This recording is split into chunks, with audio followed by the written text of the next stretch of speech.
संगत जी, यदि आज कोई व्यक्ति ये कहे कि उसे अपने जीवन में शांति चाहिए, मन की बेचैनी दूर करनी है और सच्चा सुकून पाना है, तो हम उसे सबसे पहले यही कहेंगे कि गुरु के दर पर जाओ, गुरुद्वारे की हजूरी में बैठो, सतगुरु के चरणों में अपना सिर झुकाओ। क्योंकि इस संसार में यदि कहीं सच्ची शांति मिल सकती है, वह गुरु के हजूरी में ही मिल सकती है। लेकिन सोचिए, यदि कोई व्यक्ति गुरुद्वारे में आकर भी यही कहे कि मेरा मन नहीं टिक रहा, मुझे आनंद नहीं मिल रहा, मेरा ध्यान नहीं लग रहा, तो फिर ये शांति कहाँ खोजेगा। इस संसार में गुरु के दरबार से बढ़कर कोई भी दूसरा स्थान नहीं है। इसलिए जब भी गुरु के दरबार में आओ, अपने मन को समझाया करो, अपने मन से कहा करो, उठ जाग ए मेरी आत्मा, ये परमात्मा के नाम का सिमरन करने का समय है। यही समय जब तू अपने जीवन को सफल बना सकती है। साथ संगत जी, समय बहुत ही तेजी के साथ निकल रहा है। जो समय एक बार चला गया, वे कभी भी वापस मुड़कर नहीं आता। आज हम सब यहाँ पर एक साथ बैठे हैं। जरा एक पल सोचिए, पिछले वर्ष हमारे साथ कितने लोग थे जो आज इस संसार में नहीं हैं, और कितनों की तस्वीरों पर आज हार चढ़ चुके हैं। क्या इस संसार में कोई ऐसा है जो उन्हें वापस ला सके? नहीं। जब कोई संसार से चला जाता है तो फिर उसे कोई वापस नहीं ला सकता। इतना ही नहीं, हम तो अपने जीवन का बीता हुआ पल भी वापस नहीं ला सकते। इसलिए जब तक जीवन मिला है, तब तक सांसें चल रही है, तब तक गुरु के चरणों में बैठकर हम नाम जपना कर सकते हैं। साथ संगत जी, हम यहाँ केवल भीड़ देखने नहीं आए, हम यहाँ किसी मेले का आनंद लेने नहीं आए, हम यहाँ अपने मन को गुरु से जोड़ने आए हैं, परमात्मा से मिलने आए हैं। बहुत से लोग पूछते हैं कि कीर्तन का वास्तविक अर्थ क्या है? क्या केवल ढोलक, चिमटे और संगीत सुना ही कीर्तन है? क्या केवल अच्छी आवाज सुनकर प्रसन्न हो जाना ही कीर्तन है? क्या केवल यह कहना कि आज बहुत सुंदर कीर्तन हुआ, यही कीर्तन है? नहीं, वास्तविक कीर्तन का अर्थ है इससे कहीं अधिक गहरा। कीर्तन वह माध्यम है जो मनुष्य को परमात्मा से जोड़ता है। कीर्तन ऐसा अनमोल रतन है जिसकी तुलना संसार का कोई धन, कोई हीरा, कोई खजाना नहीं कर सकता। जब मन पूरी श्रद्धा से कीर्तन में जुड़ जाता है, तब मनुष्य के भीतर अंदर एक ऐसा अंधकार है जो दूर होने लगता है और उसके जीवन में आध्यात्मिक प्रकाश उतरने लगता है। साथ संगत जी, कई बार हमारी जिंदगी में ऐसे हादसे होते हैं जिन्हें देखकर लोग हैरान रह जाते हैं। कभी किसी की गाड़ी का बहुत बड़ा एक्सीडेंट हो जाता है, गाड़ी पूरी तरह से टूट जाती है, लेकिन उसमें बैठे लोग बिल्कुल सुरक्षित बच जाते हैं। लोग कहते हैं कि वाहिगुरु की कृपा थी, वरना आज जान नहीं बचनी थी। क्या आपने कभी सोचा है कि ऐसा क्यों होता है? ऐसा केवल संयोग नहीं होता, ये उन अच्छे कर्मों का फल होता है जो मनुष्य गुरु के दरबार में बैठकर कमाता है। जब आप 2 घंटे श्रद्धा से सत्संग में बैठते हैं, नाम को सुनते हैं, कीर्तन सुनते हैं, सेवा करते हैं, तो वही पुण्य कठिन समय में आपकी रक्षा करते हैं। जिस स्थान पर किसी दूसरे की मृत्यु हो जाती है, उसी स्थान पर कोई व्यक्ति बिल्कुल सुरक्षित बच निकलता है। वह सोचता है कि मैं तो यूं ही बच गया, लेकिन वास्तव में उसे उसके अपने ही सत्कर्म बचाते हैं। इसलिए कभी भी गुरु के दरबार में बिताए हुए समय को व्यर्थ मत समझो। साथ संगत जी, यदि कोई व्यक्ति आपको एक दिन मजदूरी पर बुलाए, सुबह से शाम तक आपको काम करवाए, तो हो सकता है कि वे शाम को आपको पूरी मजदूरी दे दे, और यह भी हो सकता है कि वह मुकर भी जाए। दुनिया का मालिक कभी कभी इंसान का हक भी मार देता है। लेकिन एक बात हमेशा याद रखना, जो समय आप गुरु के प्रेम में बिताते हैं, जो पल आप सत्संग में बैठकर बिताते हैं, जो सेवा आप सच्चे मन से करते हैं, उनका हिसाब स्वयं परमात्मा रखता है। दुनिया भूल सकती है, लोग बदल सकते हैं, रिश्तेदार साथ छोड़ सकते हैं, मित्र मुंह मोड़ सकते हैं, लेकिन सच्चा गुरु कभी भी अपने सेवा का साथ नहीं छोड़ता। दुनिया जीवित इंसान को भी अकेला छोड़ देती है, लेकिन संत और महापुरुष अपने भक्त का साथ मृत्यु के बाद भी निभाते हैं। इसलिए कहा गया है कि दुनिया जीते जी साथ छोड़ देती है, लेकिन संत मृत्यु के बाद भी अपने भक्त की बाह पकड़ लेते हैं। यही सत्संग की सबसे बड़ी कमाई है। इसे जब भी आप गुरु के दरबार में आओ, केवल शरीर से मत बैठो, बल्कि मन से बैठो, श्रद्धा से बैठो और पूरे विश्वास से बैठो, क्योंकि हो सकता है कि आज का यही एक पल, यही एक क्षण आपके पूरे जीवन की दिशा बदल दे। आज संगत जी, एक बात हमेशा याद रखिए, इस संसार में इंसान का साथ हर कोई नहीं निभाता। जब तक स्वार्थ होता है तब तक रिश्ते भी साथ चलते हैं, लेकिन जब कठिन समय आता है तो बहुत से लोग साथ छोड़ देते हैं। माता पिता, भाई बहन, रिश्तेदार और मित्र भी कई बार परिस्थितियों के कारण दूर हो जाते हैं, लेकिन जो व्यक्ति सच्चे मन से गुरु की शरण में आ जाता है, गुरु उसका साथ कभी भी नहीं छोड़ते। दुनिया जीवित इंसान को भी अकेला छोड़ देती है, लेकिन संत महापुरुष अपने भक्त का साथ मृत्यु के बाद भी निभाते हैं। जब आत्मा इस संसार से विदा होकर परमात्मा की अदालत में पहुंचती है, तब भी गुरु की कृपा उसके साथ ही रहती है। इसलिए कहा गया है कि दुनिया जीते जी भले ही साथ छोड़ देती है, लेकिन संत मृत्यु के बाद भी अपने भक्त का हाथ कभी नहीं छोड़ते। साथ संगत जी, बस एक बार आप अपने सच्चे मन से गुरु के चरणों में जुड़ने की देर है। जब मन श्रद्धा से, विश्वास से पूरा भर जाता है, तब जीवन की दिशा अपने आप ही बदलने लगती है। कई बार हम सोचते हैं कि पता नहीं सत्संग में बैठने से क्या मिलता है, लेकिन ये कोई साधारण सभा नहीं है।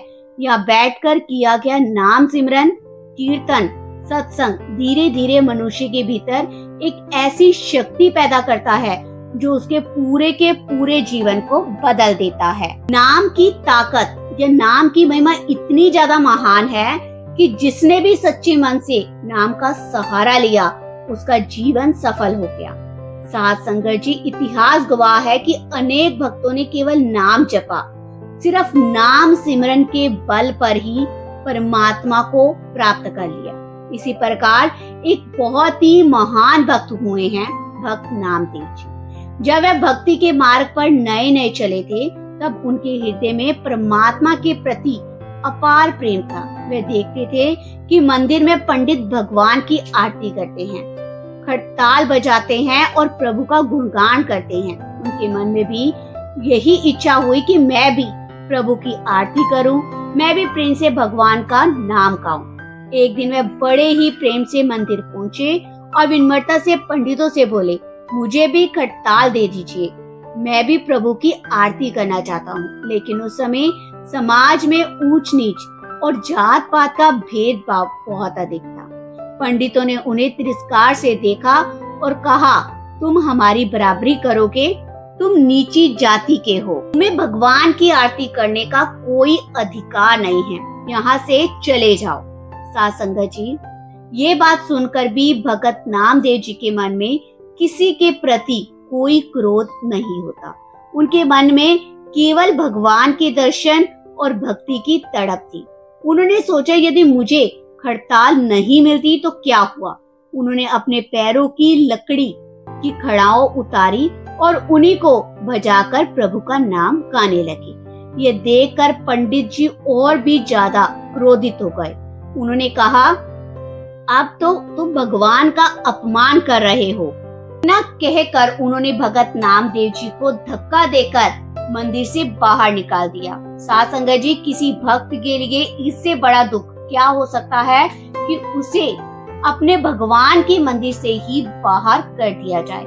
लेकिन नामदेव जी ने किसी को दोष नहीं दिया। वे मंदिर के पीछे जाकर बैठ गए। उनकी आंखों से आंसू बह रहे थे।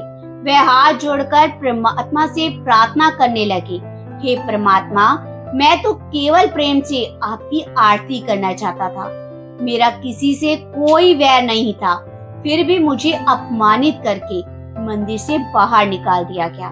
वे रोते रहे और रोते रहे, लेकिन साध संगत जी, जब भगत सच्चे मन से रोता है तो उसकी पुकार सीधे परमात्मा तक पहुंचती है। यहीं से आगे एक घटना घटती है जिसे पूरी दुनिया को यह बता दिया गया कि भगवान के लिए जाति नहीं, केवल प्रेम और भक्ति का महत्व होता है। साध संगत जी, जब भगत नामदेव जी मंदिर के पीछे बैठकर रो रहे थे, तब उनकी आंखों से बहने वाले एक एक आंसू किसी साधारण मनुष्य के आंसू नहीं थे। वे एक सच्चे भगत के हृदय की पुकार थी। वे बार बार प्रभु से कह रहे थे, हे प्रभु, यदि मुझसे कोई भूल हुई है तो मुझे क्षमा कर दीजिए। मेरा उद्देश्य किसी का अपमान करना नहीं था, मैं तो केवल प्रेम से आपकी आरती करना चाहता था, लेकिन मुझे जाति के कारण मंदिर से बाहर निकाल दिया गया। साध संगत जी, परमात्मा अपने सच्चे भक्त का अपमान कभी सहन नहीं करते। कहा जाता है कि उसी समय भगवान भक्त नामदेव जी के सामने प्रकट हुए और बड़े ही प्रेम से बोले, नामदेव, तुम क्यों रो रहे हो? नामदेव जी ने हाथ जोड़कर कहा, प्रभु, मुझे मंदिर से बाहर निकाल दिया गया है, मुझे आपकी आरती करनी नहीं दी गई। भगवान मुस्कुराए और बोले, नामदेव जी, क्या तुम्हें सचमुच मेरे दर्शन करने के लिए उस मंदिर की आवश्यकता है? मैं तो वहाँ हूँ जहाँ मेरा भगत प्रेम से मुझे याद करता है। फिर भगवान जी ने कहा कि यदि लोगों ने तुम्हें मंदिर से बाहर कर दिया है तो अब मैं स्वयं मंदिर का मुख भी तुम्हारी ओर कर देता हूँ। साध संगत जी, जैसे ही भक्त नामदेव जी ने प्रभु का नाम जपना शुरू किया, एक अद्भुत चमत्कार हुआ। कहा जाता है कि पूरा का पूरा मंदिर उसी दिशा में घूम गया जहाँ भगत नामदेव जी बैठे हुए थे। जो लोग कुछ समय पहले उनका अपमान कर रहे थे, वही लोग ये दृश्य देखकर हैरान रह गए। सभी समझ गए कि परमात्मा के लिए ऊंच नीच, जात पात या बाहरी दिखावा कोई महत्व नहीं रखता। प्रभु केवल निष्पट प्रेम और सच्ची भक्ति को स्वीकार करते हैं। साध संगत जी, यही कारण है कि आज भी भगत नामदेव जी का नाम पूरे सम्मान के साथ लिया जाता है। उनकी भक्ति आज भी करोड़ों लोगों के लिए प्रेरणा है। ये कथा हमें सिखाती है कि यदि मन में श्रद्धा हो, मन में विश्वास हो और नाम सिमरन का सहारा हो, तो परमात्मा स्वयं अपने भगत की लाज रखते हैं। इसलिए गुरुजन बार बार कहते हैं कि जब भी सत्संग में जाओ, किसी परीक्षा की भावना लेकर मत जाओ। ये मत सोचो कि पहले कोई चमत्कार होगा तब मैं विश्वास करूंगा। पहले श्रद्धा लाओ, फिर कृपा अपने आप ही बरसने लगेगी। जिस मन में संदेह होता है उसे केवल धूल, धूप और थकान ही मिलती है, लेकिन जो व्यक्ति प्रेम, विश्वास, समर्पण लेकर गुरु के दरबार में आता है, वे कभी खाली हाथ नहीं लौटता। गुरु का दरबार देने वाला दरबार है। यहाँ समय भी मिलता है, शांति भी मिलती है, हिम्मत भी मिलती है और जीवन को सही दिशा भी मिलती है। इसलिए साध संगत जी, हमेशा अपने मन को नाम से जोड़ने का प्रयास कीजिए, सेवा से जोड़ने का अभ्यास कीजिए और गुरु की आज्ञा में रहने का प्रयास कीजिए, क्योंकि यही वह मार्ग है जो मनुष्य को इस संसार के दुखों से निकालकर परमात्मा के चरणों तक पहुंचा देता है। साध संगत जी, एक बात हमेशा याद रखिए, महापुरुषों के दरबार में कभी भी परीक्षा लेने की भावना लेकर नहीं जाना, या केवल और केवल श्रद्धा से जाना, विश्वास और समर्पण लेकर जाना। एक बार दो महिलाएं आपस में बात कर रही थी कि चलो बाबा जी के दरबार में माथा टेक कर आते। उनमें से एक के मन में तो अटूट श्रद्धा थी, लेकिन दूसरी के मन में हमेशा संदेह था। रास्ते में चलते चलते उसने खेत से चने तोड़ लिए और उन्हें खाते हुए अपनी साथी से कहा, अगर बाबा जी सचमुच अंतर्यामी है तो उन्हें यह भी पता होना चाहिए कि मैंने रास्ते में चने खाए हैं। उसकी साथी ने तुरंत समझाया, बहन, ऐसी बातें मत करो, महापुरुषों की परीक्षा नहीं ली जाती। हम उनके चरणों में माथा टेकने जा रहे हैं, उनकी परख करने नहीं। साध संगत जी, यही सबसे बड़ी भूल होती है। जब मनुष्य श्रद्धा को छोड़कर परीक्षा लेने लगता है तो यह कृपा से दूर हो जाता है। महापुरुषों को समझना आसान नहीं होता। किसी संत का जीवन 2-4 दिन देखकर नहीं समझा जा सकता। जैसे संसार की शिक्षा पूरी करने में वर्षों लग जाते हैं, वैसे ही संतों की महिमा समझने के लिए भी धैर्य, सेवा और संगत की आवश्यकता होती है। इसलिए कभी भी किसी संत, महापुरुष या फकीर के बारे में जल्दबाजी में निर्णय नहीं करना चाहिए। हमारे बड़े बुजुर्ग हमेशा कहा करते थे कि कभी फकीरों की गठरी मत खोलो। हो सकता है बाहर से साधारण दिखाई दे, लेकिन उनके अंदर अनमोल लाल छिपे हों। साथ संगत जी, जो व्यक्ति सच्चे मन से गुरु के दरबार में आता है, उसके जीवन में परिवर्तन अवश्य होता है। हो सकता है वह परिवर्तन तुरंत दिखाई ना दे, लेकिन गुरु की कृपा धीरे धीरे उसके जीवन को पूरी तरह से बदल देती है। इसलिए जब भी आप गुरु के चरणों में जाओ, मन में किसी भी प्रकार का संदेह मत रखो। केवल इतना कहो, हे सतगुरु, मैं आपकी शरण में आया हूँ, मेरी गलतियों को क्षमा कर दीजिए, मुझे नाम से जोड़ दीजिए, मुझे सेवा से जोड़ दीजिए और ऐसा जीवन दीजिए जिसे मैं आपकी रजा में रह सकूं। साथ संगत जी, गुरु का दरबार कभी किसी को खाली नहीं लौटाता। जो श्रद्धा लेकर आता है, वे शांति लेकर जाता है। जो दुख लेकर आता है, उसे सहने की शक्ति लेकर जाता है। और जो प्रेम लेकर आता है, वे गुरु की अपार कृपा से भर जाता है। आइए हम सब भी यही अरदास करें, हे वाहिगुरु जी, हमारे मन से अहंकार को दूर कर दीजिए, संदेह और द्वेष को दूर कर दीजिए, हमें नाम सिमरन से जोड़ दीजिए, सेवा और सत्संग का प्रेम दीजिए, हमारी बुद्धि को अपनी रजा में चलने की शक्ति दीजिए और हमें ऐसे कर्म करने की प्रेरणा दीजिए जिससे हमारा ये मानव जीवन सफल हो जाए। इसी संदेश के साथ आज की ये पावन वाणी यही पूर्ण होती है।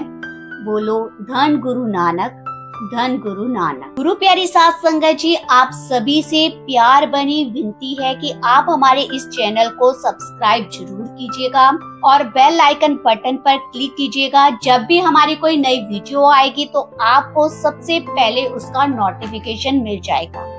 आप ये साखियां अपने मित्रों को, सगे संबंधियों को आगे शेयर जरूर कीजिएगा और उस परमात्मा के नाम से जुड़िए आप भी, और अपने सगे संबंधियों और मित्रों को भी परमात्मा के नाम से जोड़ने की सेवा कीजिए। वाहिगुरु जी का खालसा, वाहिगुरु जी की फतेह। प्यार से बोलिए धन गुरु नानक, धन गुरु नानक।